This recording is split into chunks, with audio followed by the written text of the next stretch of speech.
Okay, so today we are discussing Canto 3, Chapter 6, text 19 through 25.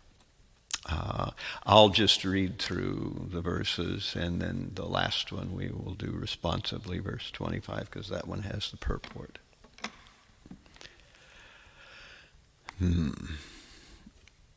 Medram tasya vinirbinang svadishnyam ka upavishat retasmem retasam shena yena sav annadam pratipadyate.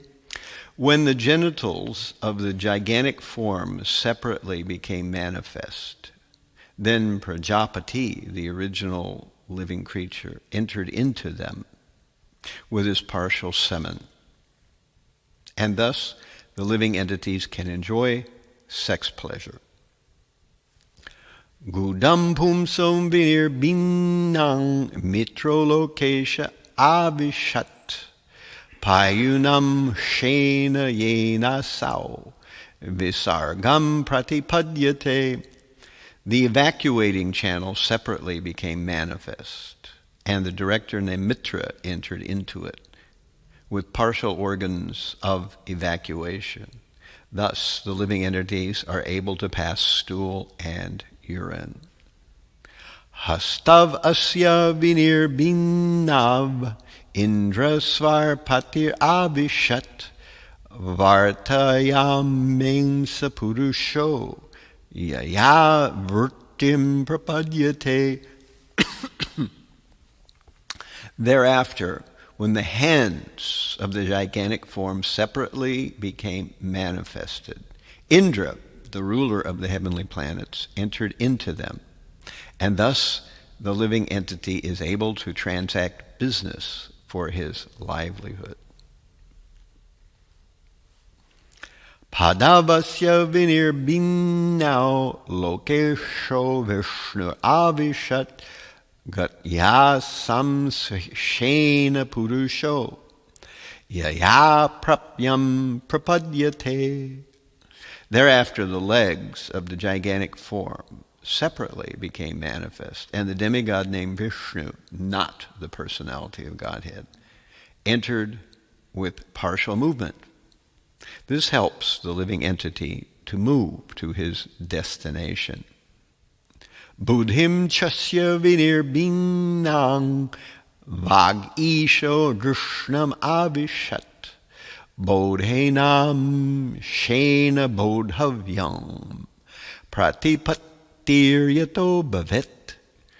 When the intelligence of the gigantic form separately became manifest, Brahma, the Lord of the Vedas, entered into it with partial power of understanding, and thus an object of understanding is experienced by the living entities. Hridayam chasya nirbinam chandramadishnyam avishat manasam shena yena sao vikriyam pratipadyate.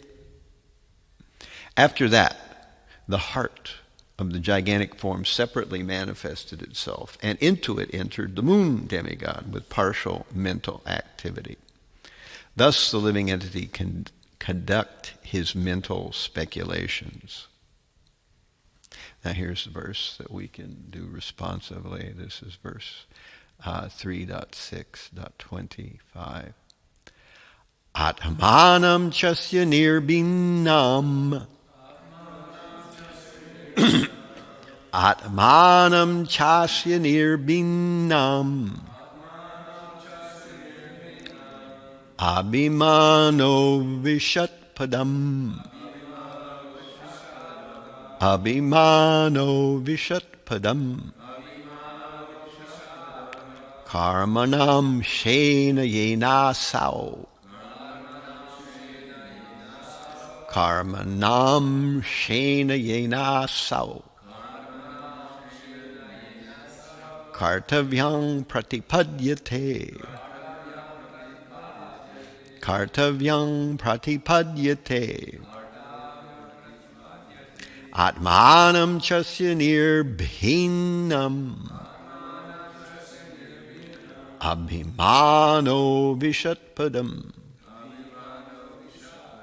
karmanam shena yena sao kartavyang pratipadyate.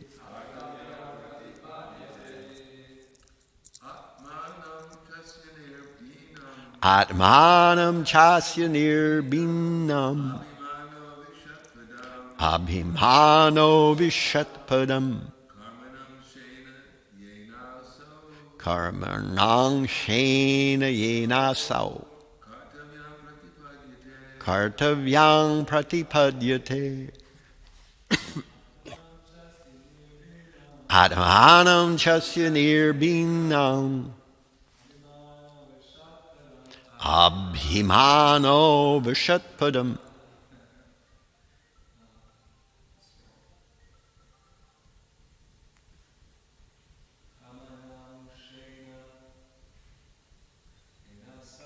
karmarang shena yenasau kartavyang pratipadyate. Atmanam chasya nirbhinam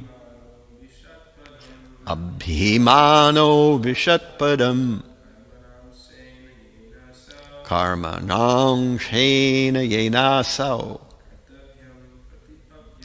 kartavyang pratipadyate. Ladies. Atmanam chasya nirbhinam abhimano vishatpadam karmanam shena yenasau kartavyam pratipadyate. So the translation of this verse is, thereafter the materialistic ego of the gigantic form separatedly manifest itself, and into it entered Rudra, the controller of the false ego, with his own partial activities, by which the living entity transacts his objective actions. So I say, you all please repeat. Thereafter, the materialistic ego of the gigantic form separately manifested itself, and into it entered Rudra, the controller of false ego, with his own partial activities, by which the living entity transacts his objective actions. So here's Prabhupada's short purport here. The false ego of materialistic identity is controlled by the demigod Rudra, an incarnation of Lord Shiva. Rudra is the incarnation of the Supreme Lord who controls the mode of ignorance within material nature. The activities of the false ego are based on the objective of the body and mind. Most persons conducted by the false ego are controlled by Lord Shiva. When one reaches a finer version of ignorance, he falsely thinks himself as the Supreme Lord. That egoistic conviction of the conditioned soul is the last snare of the illusory energy which controls the entire material world. Atmanam chasya nirbhinam abhimano vishatpadam karmanam shena yenasau kartavyam pratipadyate. Thereafter, the materialistic ego of the gigantic form separatedly manifested itself, and into it entered Rudra, the controller of the false ego, with his own partial activities, by which the living entity transacts his objective actions. I thought I would just start by asking if anyone has any questions to begin with about anything that either today or in the last few days is, yes. What does it mean that the demigods partially entered as the evacuating organ? Yeah, partially entered.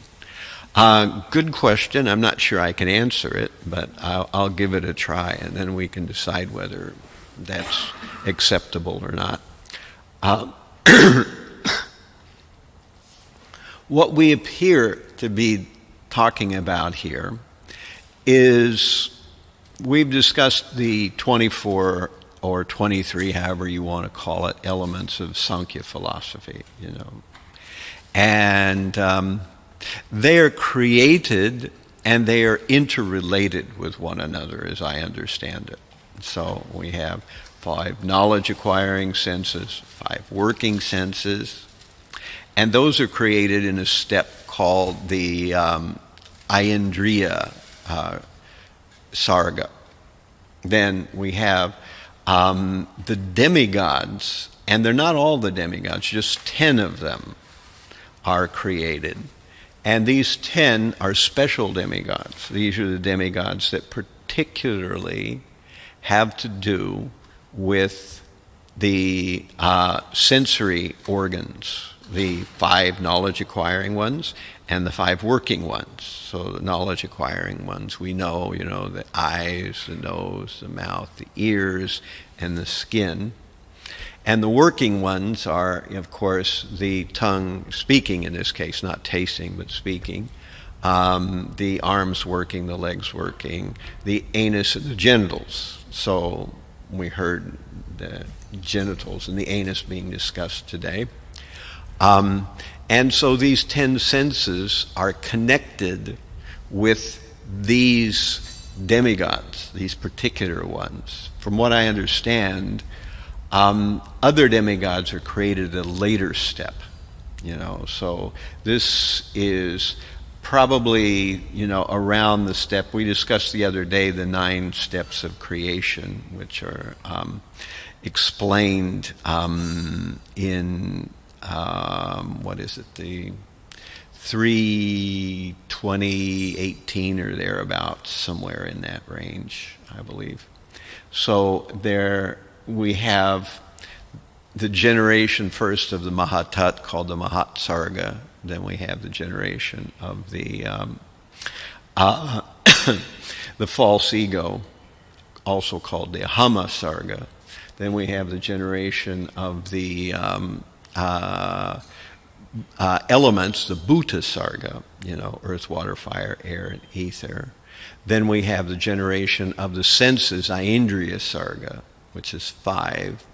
And then we have that's 4. Then we have the 5th one, which is a generation of the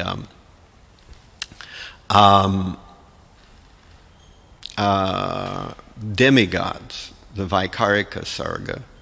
And then we finally have the Tamasa Sarga, which generates 5 types of ignorance. That's all the first part. That's what's done mostly by the Supreme Lord. That's all his business. And that's kind of what we're focusing on here. So the tanmatras, or the sense measuring aspects, are related to the senses. And so are the 10 demigods of the senses. So it takes all these things to make reality work. But at this point, the unfolding of creation is not very mature yet. It's not very developed. There's still missing pieces. So no living entities are existing at this point. We just have this preparational phase. And then later we get to what Lord Brahma does, which is also called Vaikrita Sarga, his secondary creation, where we start off with the generation of the immovable living entities, and then we have the generation of the lower living entities, then we have the generation of humans, then we have the generation of the demigods, which is the 10th creation. So humans are the 9th creation, or the 9th stage of creation.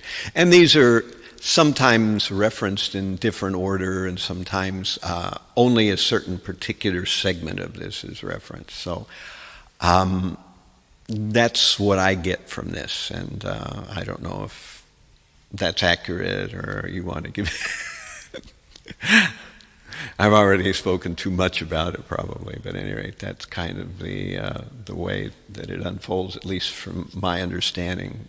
And as I said, the Canto 2, Canto 3, and Canto 6, and even Canto 5 in some cases, all touch on various aspects of how the creation unfolds. What I wanted to kind of move to today, since we hear about Lord Shiva and Rudra, is this mysterious Rudrology or Shivology. There is a lot going on there, because we know that creation occurs, and we know somehow or other Lord Shiva is the master of the material creation, and his wife is actually Maya Devi herself, the one that gives illusion. And she has that thankless task to create illusions by which the living entities can be enticed to stay here a while. Take your shoes off. You all come back now. So, this is kind of the nature of the material world. If there was no enticement, the living entities would opt out of service to the Supreme Lord in the spiritual world, come here and bounce right back, because there would be no reason to stay. But no, that doesn't happen. Like a tar baby, this place is very sticky. Once you come here, you don't tend to bounce back. You tend to get entangled deeper and further. And so part of that is the false ego. So the false ego was created at the very first stages of the unfolding of the material universe at the Ahama Sarga, where we had the Supreme Lord agitating the the Pradhan, and it becomes the Mahatat. And then the first thing generated is the false ego. And now Rudra is said to take hold, or to be the manager of the false ego, as similar to Aniruddha is the manager of the intelligence. And there's another different manager for the mind. I forget who the manager of the mind is, but these are the subtle elements, mind, intelligence, and false ego. So they're created at the early part. And then we get the Bhuta Sarga, where the gross material elements are created: earth, water, fire, air, and ether. So, this Shiva is described in various places in some different ways. We learn that Shiva is like yogurt, that you can take milk, and by adding certain, acidic elements, the milk can turn into yogurt. And you can always take milk and change it into yogurt, but you can never take yogurt and change it back to milk. There's no known process that reverses that chemistry. And so in this way, we learn that Shiva is, in some measure, connected with the modes of ignorance and passion. He is the demigod in charge of the mode of ignorance, of the three modes. And he's expanded from a plenary portion of the Supreme Lord, known as Sadasiva, or in other terms sometimes. So in the spiritual world, in a place called Kailash, there is Sadashiva, who is also expanded as Advaitacharya, by the way. And so Sadashiva is living with his consort, which is named Ramadevi. And these expand and become Shiva and Parvati in the gross material world, which are therefore expansions out. In Brahma Samhita, we hear that Anantadev is sitting in the pores of Mahavishnu, and he generates the universes and causes them to come out. And from him, his desire becomes a projection or a halo, as Bhaktisiddhanta Sarasvati says. And this halo is the generative process, and it's known as Shambu. So this halo begins to agitate the material world, and it begins to, then from Shambu, who is expanded later as Shiva or Rudra.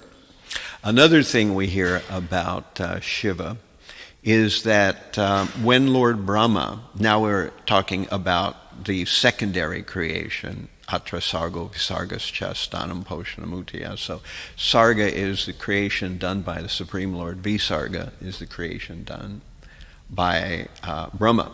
So when we hear about Brahma, we hear that he starts to try to unfold creation. His main business is to create living entities. You know, it's kind of like Krishna, or the beginning, sets up the car factory.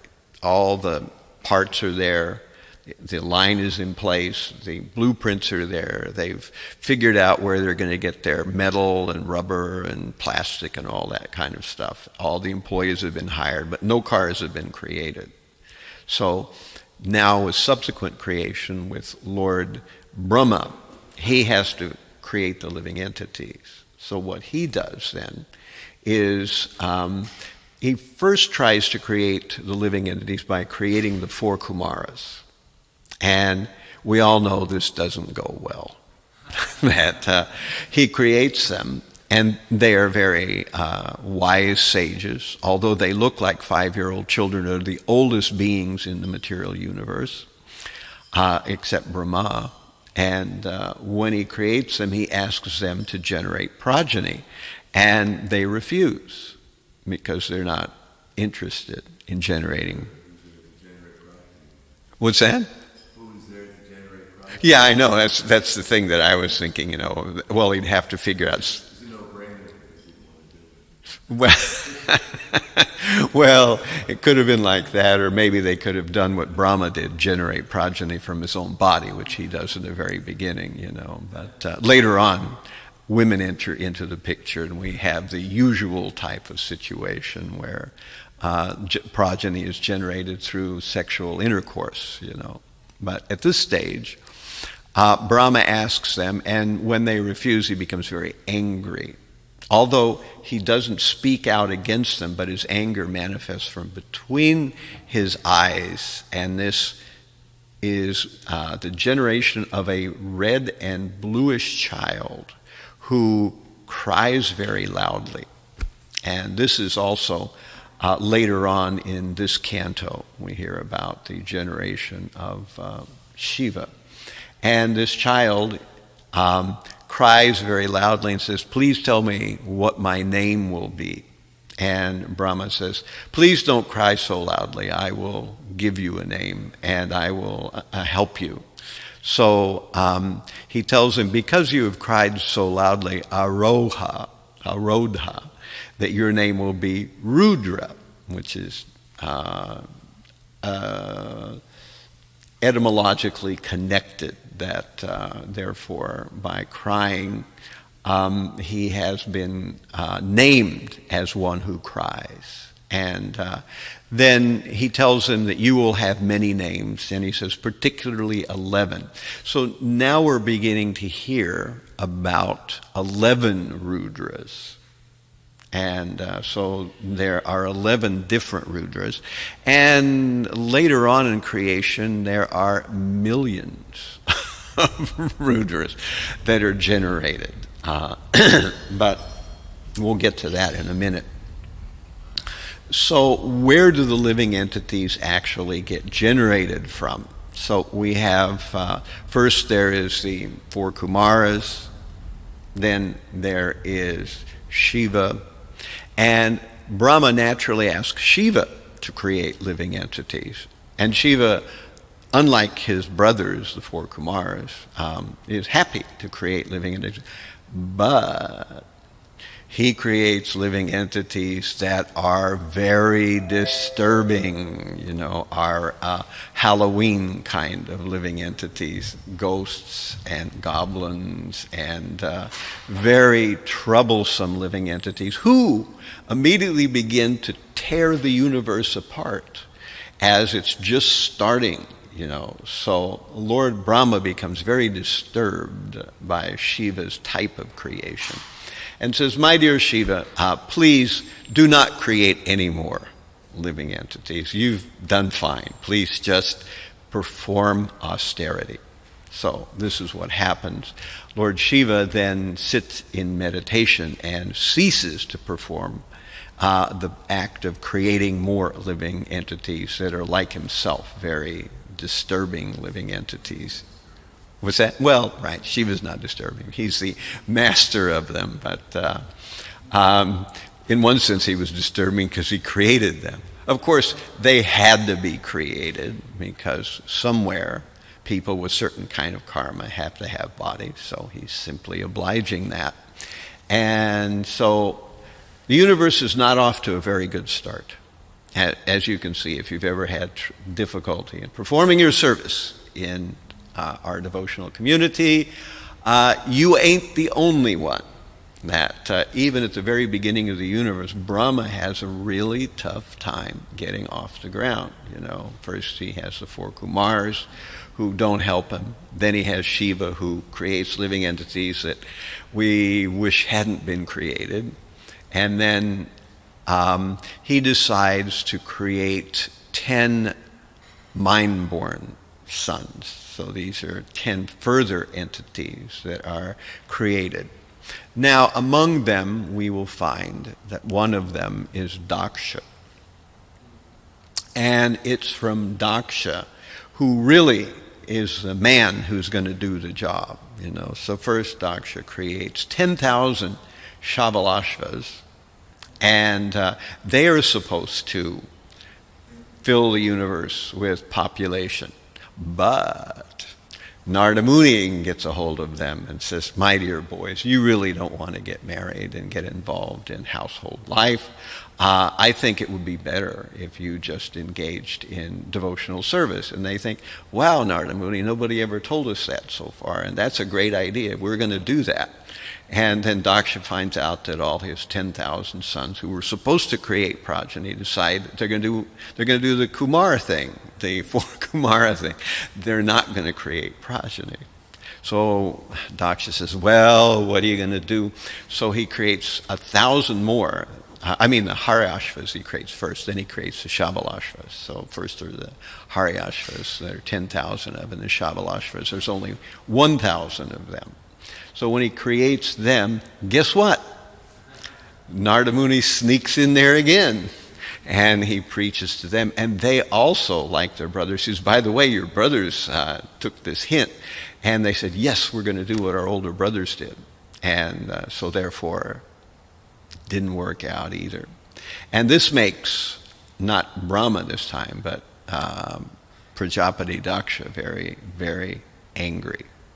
And because he's so angry, he curses Narada Muni that he will never be able to stay in one place very long. In fact, he can only stay in one place long enough to milk a cow. So he gets cursed by Daksha. And Narada Muni doesn't mind. It's all in a day's work for the astral traveling sage who wanders throughout the entire universe. So that's what happens. Now, Daksha is a man of intelligence, so he figures out what to do. He decides to create girls this time, and he creates 60 daughters. Instead of creating any more sons, he creates daughters, because he knows that Narada Muni will not preach to them. And in fact, it works that way. So, what happens to these 60 daughters? 13 of them are given to Kasyap Muni. Later on, he gives 4 more. So Kasyap winds up with 17 altogether. 27 of them are given to the moon god, and 10 of them are given to Yamaraj. So, and then 2 each are given to 3 other sages, Banu, Krishashva, and Angira, I think it is. So it is from these ladies, these 60 demigoddesses, that the entire population of the universe comes down to us. This is what we say instead of Darwin's theory. This is how it works, that the bodies are already there. The bodies have already been pre-designed, just as you would in an automobile factory. You don't decide how to build the cars by throwing random nuts and bolts together. Instead, the whole thing has been pre-thought. And these various ladies, they give birth to various groups of demigods, etc., etc. But the various species, they wind up coming from the 17 that are given to Prajapati Kashyap. So Kashyap Muni, Binata gives birth to Garuda, and Anura or Aruna, by other name, the driver of the chariot of the sun. And Kadru gives birth to snakes. And I forget, what's that? Diti gives birth to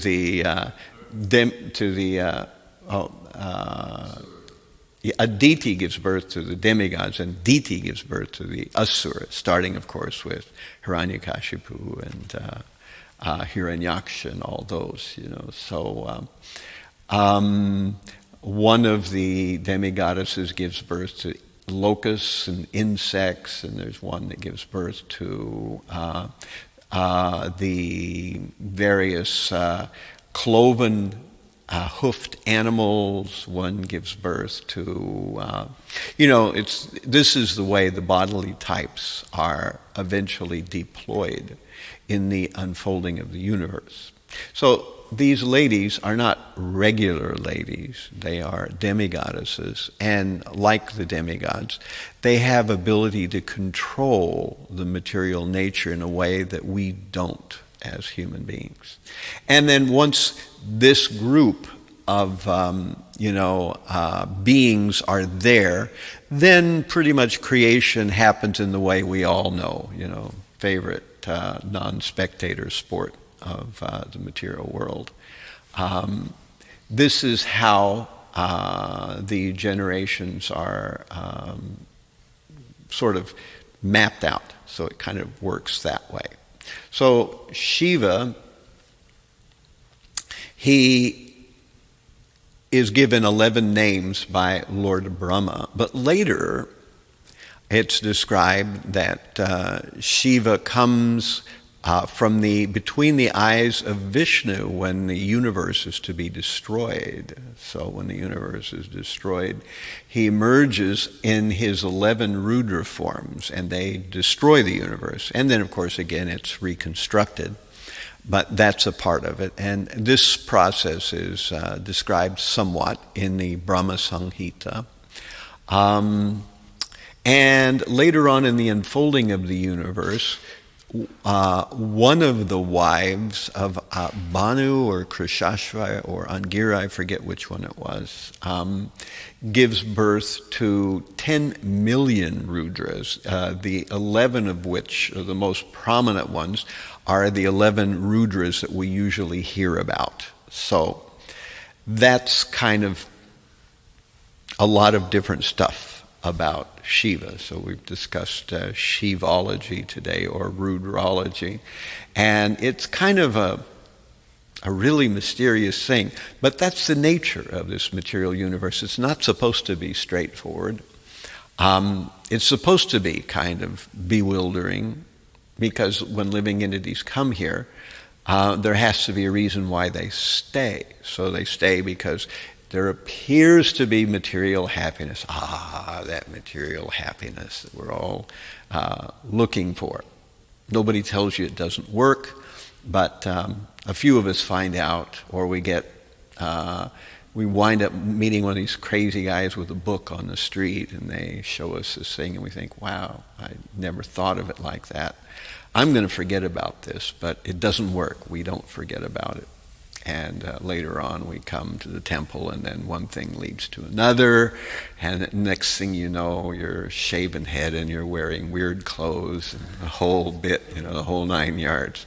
So this is the nature of the process of recognizing that material world only promises happiness, never really delivers it. It gives some titillation, that's there, but nothing that satisfies the heart, and that's why the living entities are always unsteady. They're always restless, as we hear in the Chaitanya Charitamrita, that the Krishna Bhakta Nishkama Ata Eva Santa, that Mukti Siddhi Kama Ata Eva, or Mukti Siddhi Kama Akale Ashanta.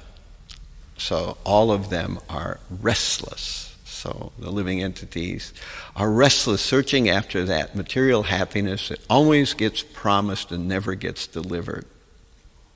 All right, so I want to leave some time for other questions or some discussion and corrections if I've... yes? So it seems sort of curious that, like, you hear about the demigoddess who's giving birth to snakes, so how does that actually work? So Sadhaputta Prabhu had a proposal for how that actually works. That because the demigods have the ability to change shape. The male demigod would become a male snake, and the female demigod would become a female snake, and then they would produce snakes in that way. And that was how he figured that it may have been done, which seems a lot more reasonable than other ways you might imagine. Well, that's yeah, they also have mystic power. I mean, the nature of the material world, it's like most people look at a car and it's not running. There's not much they can do. But it's not that way for a mechanic. He just pops the hood and he knows a few things, and before you know it, it's running again. So it's the same way with the demigods. Through mantras, what appears to be solid and incontrovertible reality is actually a projection. And through the right mantras, you could create a desert here suddenly, or like, Karda Muni did, create an airplane that flies in the sky and doesn't need propellers and any of that stuff, violate the laws of gravity. Even people can do this on a smaller scale, which are the mystic cities that Krishna talks about in the 11th canto, the Lagima, Mahima, Anima, Prapti, Ishita, Vashita, the whole group of them. So and it seems like this is how the demigods do it, They have certain mantras, and through dispatching these mantras, they can create ripple effects through reality which alter it in very substantial ways. And these 10 demigods that we've discussed today are the ones that have to do with the material senses. So that's why sometimes people appear to have perfectly workable senses, and they're unable to hear, see, taste, touch, or walk, or whatever it is. On the other side of the coin, we find the opposite true, that sometimes people seem to have senses that are materially dysfunctional from medical analysis, yet they can do all those things. Or the concept that we were recently talking about, the concept that a lot of workers in,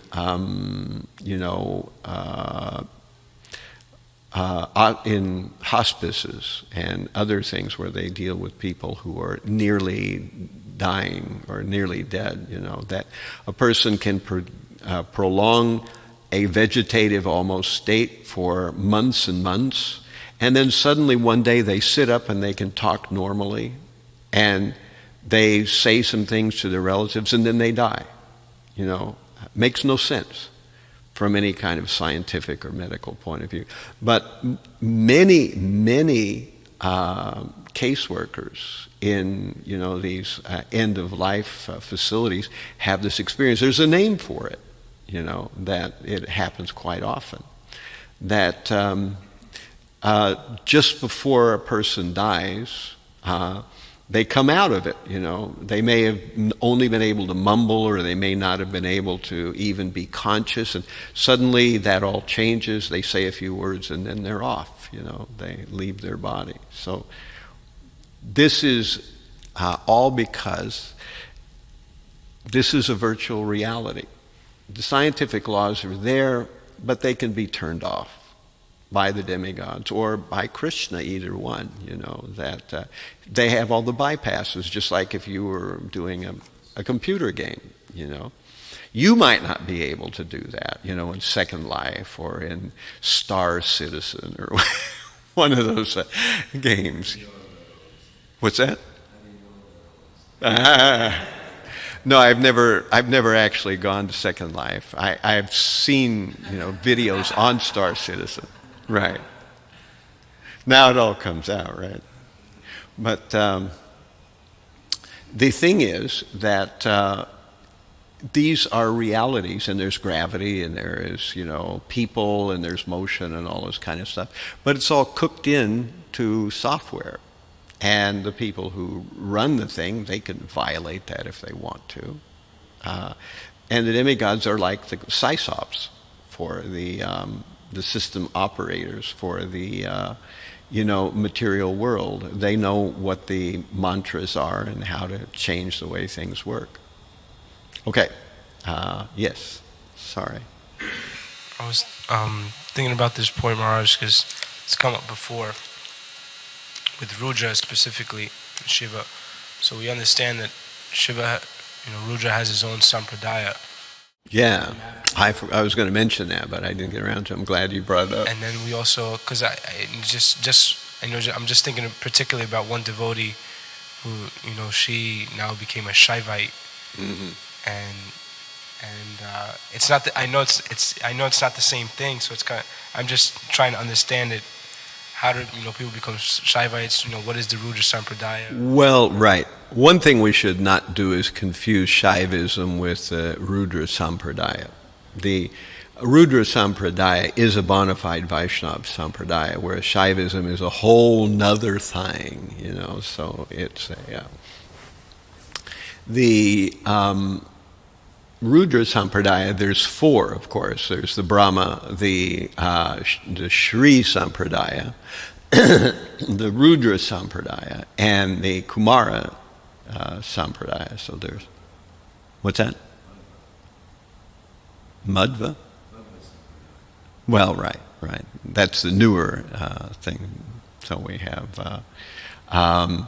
we have these four sampradayas, and these four sampradayas are all considered bona fide Vaishnava sampradayas, because one was started by a Rudra, one was started by the four Kumars, one was started by Brahma, and one was started by Lakshmi Devi. So, however, not many of them are so active these days, you don't, but there's still disciplic succession and people, canvassing in some places, but not very much. Mostly these sampradayas keep to themselves, except for our, Brahma sampradaya. So, Shaivism is the belief that Lord Shiva is the Supreme Lord, and that he is more primary than Krishna, which is not the verdict of the Vedas. However, there are certain Puranas which do describe Shiva almost in that way, because for the material world, he is the main person.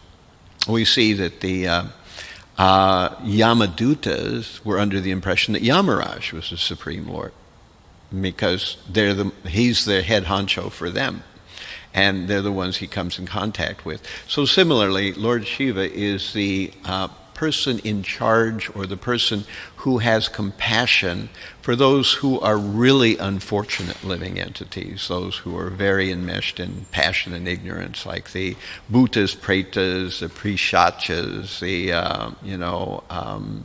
various unwanted living entities, the ones that create havoc in the world, And so for them, oftentimes, they feel that he is the supreme. And there are Puranas that do describe him in that way.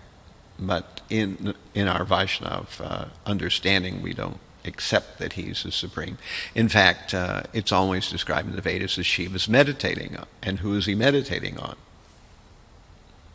The Supreme Lord, Krishna. And so we find that sometimes Krishna meditates. And who does Krishna meditate on? He meditates on himself. So, at any rate, that's just a point that I would make. You would like to say anything more, Prahlad Swami? Vaishnava Yatha Shambhu. The greatest Vaishnava is Lord Shiva. Right. So Lord Shiva is actually always the greatest Vaishnava. But he, as you said, he has this duty in the material world to try to elevate the conditioned souls. So part of that, and he has different activities. So one who doesn't understand Krishna's position as a servant of Krishna and imitates him, as we hear, they're drinking the ocean of poison, then they speculate that we're going to imitate Lord Shiva rather than actually follow his instructions to worship Vishnu. So in that imitation of Lord Shiva, we have the Shaivites and the variety of them imitating Lord Shiva in different ways. Mm-hmm. Like not smearing with all those ashes over their body, but not really understanding Lord Shiva's actual position and the consciousness that he's in. This smoking poison like ganja or something like that, an imitation. Yes, unfortunately. There are other Shaivites that aren't quite so much into all that stuff, but still, it's explained that in Bhagavad Gita that only the Supreme Lord that can deliver you from the material existence. None of the other demigods are able to do that. Though. He also has this planet, which is Mahashiva Loka. Right. So he also has devotees, but all those devotees they're always engaged in kirtan with Lord Shiva, glorifying Vishnu. But he's the head of the planet. He's the head devotee of Mahashiva Loka. He has Nandi and all the other who are all his devotees, but they're all also devotees of Vishnu. All right, so we are about 3 minutes over time, and I thank you very much for your kind attention. All glories to Srimad Bhagavatam, all glories to the Vaishnava devotees of the Lord. Hare Krishna.